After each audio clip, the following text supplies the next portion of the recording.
Alassane Ouattara annonce finalement sa candidature le 6 août, lors de sa prise de parole à la nation avant les festivités des 60 ans de l'indépendance. Le 22 août 2020, le RHDP investit le chef de l'État sortant comme candidat à l'élection. Le destin d'un homme politique peut basculer au moment d'une décision, d'une action ou d'un discours. Alassane Ouattara aurait pu être le premier chef de l'État ivoirien à mettre son pays sur les rails d'une alternance pacifique. Et on aurait pu analyser sereinement le bilan de ses 2 mandats successifs, en prélude à l'élection de son successeur. On aurait alors salué sa décision de se retirer, mis en avant les forces et les faiblesses de son action, les acquis légués à une nation en reconstruction après une décennie de crise politico-militaire, les grands chantiers encore à parachever. À la tête de sa fondation pour le climat et la bonne gouvernance, ADO aurait parcouru les conférences internationales, joué le rôle de sage à l'occasion de médiations continentales. Mais sa décision de briguer un 3e mandat, intervenue après le décès brutal d'Amadou Gon Coulibaly, a tout changé. Le 14 septembre, le Conseil constitutionnel valide 4 candidatures, dont la candidature du président sortant et déclare irrecevables les candidatures de Guillaume Soro et Laurent Gbagbo. Le 16 octobre, Henri Konan Bédié et Pascal Affi N'Guessan appellent ensemble au boycott actif du processus électoral, lors d'une conférence de presse. Une trentaine de personnes sont mortes depuis le mois d'août à la suite d'affrontements entre les forces de l'ordre et ceux qui contestent la possibilité d'un 3e mandat de Ouattara. En octobre 2020, Alassane Ouattara inaugure le stade olympique Ebimpé, stade qui porte aussi le nom de stade Alassane Ouattara. Alassane Ouattara est réélu dès le premier tour avec 95,3% des voix. L'autre candidat resté en lice après le boycott de l'opposition est l'indépendant Kouadio Konan-Bertin, qui obtient 2% des voix. La participation est de 53,9%. L'opposition conteste les chiffres officiels ainsi que les conditions dans lesquelles s'est tenue l'élection. Le 11 novembre, Henri Konan Bédié et Alassane Ouattara se rencontrent afin de rétablir la confiance entre le pouvoir et l'opposition. Le 9 décembre, Henri Konan Bédié annonce la fin du régime de transition proclamé par l'opposition à la suite de l'élection présidentielle. Alassane Ouattara prête serment pour un 3e mandat le 14 décembre 2020. Il annonce dans la foulée la création d'un ministère de la Réconciliation nationale et appelle à la reprise du dialogue avec l'opposition en vue des élections législatives à venir. De ces chefs de guerre sont démis de leurs fonctions et placés à d'autres postes au sein de l'armée.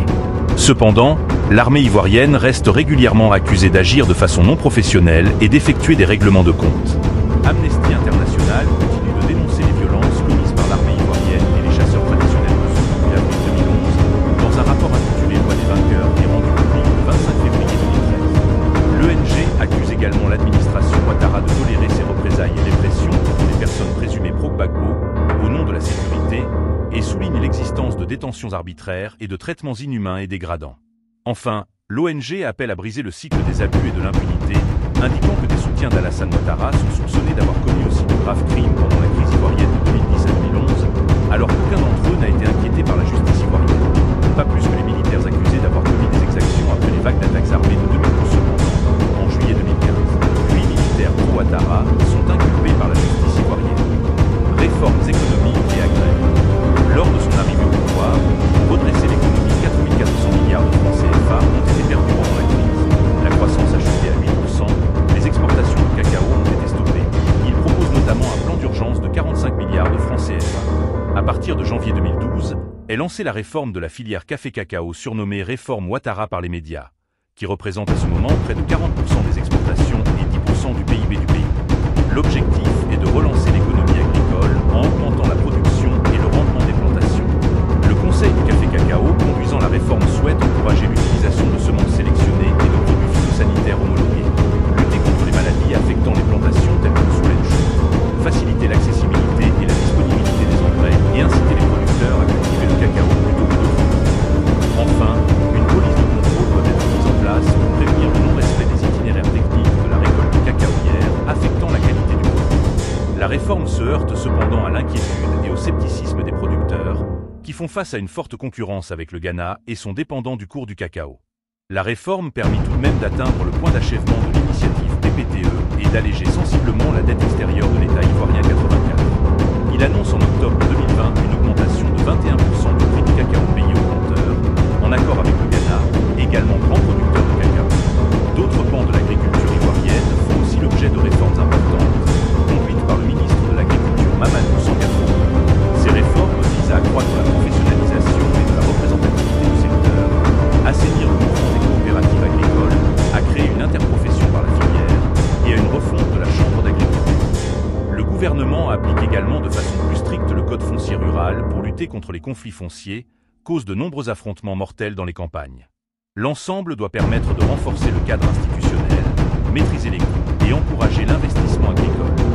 L'État a investi 1 000 milliards de francs CFA répartis sur 5 ans pour moderniser l'outil de production et relancer le secteur. En 2013, de nouveaux plans tels que le Précis sont mis en œuvre pour poursuivre la réhabilitation de l'ensemble des infrastructures publiques à travers le pays et de renforcer sensiblement le secteur agricole dans le but d'augmenter le revenu des paysans et de stimuler la croissance intérieure du pays. L'objectif à l'horizon 2015 est de restaurer une classe moyenne ivoirienne affaiblie par les précédents troubles politiques et de réduire le taux de pauvreté de plus de 50% aujourd'hui à 25% de la population. Selon Mediapart, le nombre de personnes vivant sous le seuil de pauvreté a augmenté entre 2011 et 2016. Le taux de pauvreté est cependant passé de 51% en 2011 à 46% en 2015, puis à 37% en 2018. Le revenu national brut par habitant a augmenté de 36% sur la même période. Les infrastructures, telles que les routes et la majorité des bâtiments publics, n'étaient plus entretenues depuis la fin des années 1990 et apparaissent, au début du mandat d'Alassane Ouattara, souvent sérieusement dégradées, voire insalubres. En 2010, 80% du réseau routier a plus de 15 ans et se trouve en très mauvais état. Une de ses promesses électorales étant de faire de la Côte d'Ivoire un pays émerge, il met en œuvre dès la fin de l'année 2011 un programme de développement et de renforcement des infrastructures routières. Ce programme a permis un investissement de 52 milliards de francs CFA en 2012 pour la réfection d'un tiers du réseau routier ivoirien et la construction de nouveaux ponts et doit permettre des investissements plus importants encore en 2013. Le 19 avril 2012, les universités publiques ivoiriennes sont fermées sur ordre du gouvernement en raison de leur état de délabrement très avancé et de leur insalubrité. Le ministre de l'Enseignement supérieur, Cissé Bakongo, avec le gouvernement ivoirien, investit 110 milliards de francs 152 millions de francs CFA pour réhabiliter les universités. Les villages précaires, qui avaient grandi dans l'enceinte de certains campus, ont été rasés, tandis que les installations ont été entièrement remises à neuf, permettant par la même occasion d'augmenter les capacités d'accueil des universités. Les universités ont officiellement rouvert le 3 septembre 2012 lors de cérémonies officielles, après avoir été renommées des noms de personnalités ivoiriennes, dont celui du président en exercice. Lutte contre la traite d'enfants. Depuis le premier semestre 2012, le gouvernement et le nouveau comité national de surveillance, présidé par Dominique Ouattara, ont intensifié la lutte contre la traite et le travail des enfants. La création de nouvelles structures et l'application de mesures concrètes, particulièrement dans la cacao-culture où le phénomène sévit, ont permis à la Côte d'Ivoire de remonter à la catégorie de classement sur la traite des enfants établie par le département d'État américain et évite au pays d'être éligible au blocage d'aide financière ou humanitaire. Le rapport établit, en revanche, que des efforts sont encore à fournir afin d'accroître la traque et la répression des délits de travail forcé des enfants et des réseaux d'exploitation de femmes et d'hommes.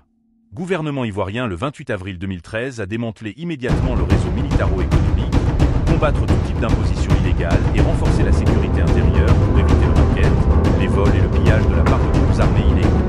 En réaction, le garde des Sceaux Mamadou Ndiénéma Coulibaly demande des preuves afin d'ouvrir des investigations et demande à faire confiance aux magistrats ivoiriens. Le rapport souligne en outre que les anciens Comzones ont été intégrés dans l'armée régulière sans que les commandants aient abandonné leurs activités économiques prédatrices sur le mode des seigneurs de la guerre, qu'ils ont aujourd'hui étendues à l'ensemble du territoire ivoirien.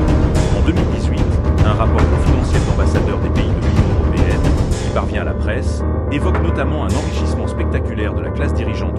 Devant le vide laissé par le décès du Premier ministre, une nouvelle candidature de Ouattara est évoquée. Le 29 juillet, le RHDP l'invitait à briguer un troisième mandat.